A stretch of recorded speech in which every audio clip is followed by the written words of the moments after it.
आरव और कृतिका सबसे अच्छे दोस्त थे। वे पहाड़ों में बसे एक गांव में रहते थे। एक दिन उनकी मुलाकात बाबा नाम के एक बूढ़े आदमी से हुई। बाबा की आंखों में चमक थी, जैसे उनमें पुराने राज छुपे हों। उन्होंने एक छुपे हुए खजाने के बारे में बताया। ये सोते हुए विशालकाय पहाड़ के भीतर था। बच्चे बहुत उत्साहित थे। वे सोने और हीरे जवाहरात के सपने देख रहे थे। बाबा मुस्कुराए और उन्हें चेतावनी दी। असली खजाने हमेशा वैसे नहीं होते जैसे वे दिखते हैं। आरव और कृतिका ने अपना मन बना लिया था। वे रोमांच के लिए तैयार थे। बाबा ने उन्हें एक पुराना नक्शा दिया। यह फीका और नाजुक था। उन्होंने बच्चों से कहा कि हवा की आवाज सुनो। उन्होंने कहा कि हवा उनका मार्गदर्शन करेगी। बच्चों ने ध्यान रखने का वादा किया। वे निकल पड़े। उनके दिल उत्साह से भरे हुए थे। यात्रा लंबी और थकाऊ थी। बच्चों को कई बाधाओं का सामना करना पड़ा। वे तेज बहती नदियों को पार करते और ऊंची चट्टानों पर चढ़ते, लेकिन उन्होंने कभी हार नहीं मानी। वे एक दूसरे की मदद करते। उन्हें बाबा की बातें याद थीं। वे हवा की आवाज सुनते, ये बीते समय के राज बताते, ये साहस और ज्ञान के गीत गाती।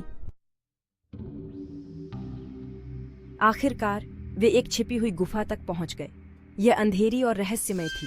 हवा उत्सुकता से भरी हुई थी। यही तो था खजाने का छिपने का स्थान। उन्हें एक पुराना संदूक मिला। यह धूल और मकड़ी के जालों से ढका हुआ था। सांस रोके हुए उन्होंने इसे खोला। अंदर सोना नहीं था। कोई चमकते हीरे जवाहरात नहीं थे। इसकी बजाय उन्हें चर्मपत्र और प्राचीन ग्रंथ मिले। ये उनके पूर्वजों की कहानियों और ज्ञान से भरे हुए थे। आरव और कृतिका पहले तो निराश हुए। ये वह खजाना नहीं था जिसकी उन्होंने कल्पना की थी।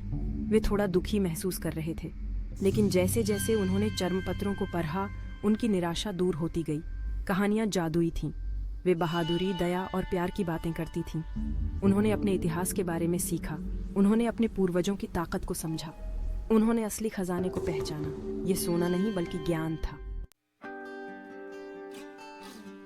आरव और कृतिका गांव वापस लौट आए।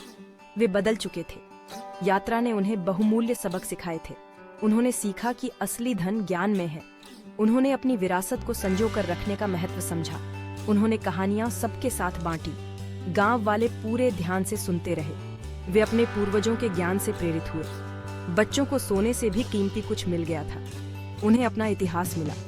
उन्हें अपनी पहचान मिली। उन्हें अपनी आवाज मिली। गांव एक नए गर्व से जीवंत हो उठा। आरव और कृतिका के साहसिक कार्य ने सभी को एक सरल सच्चाई की याद दिला दी।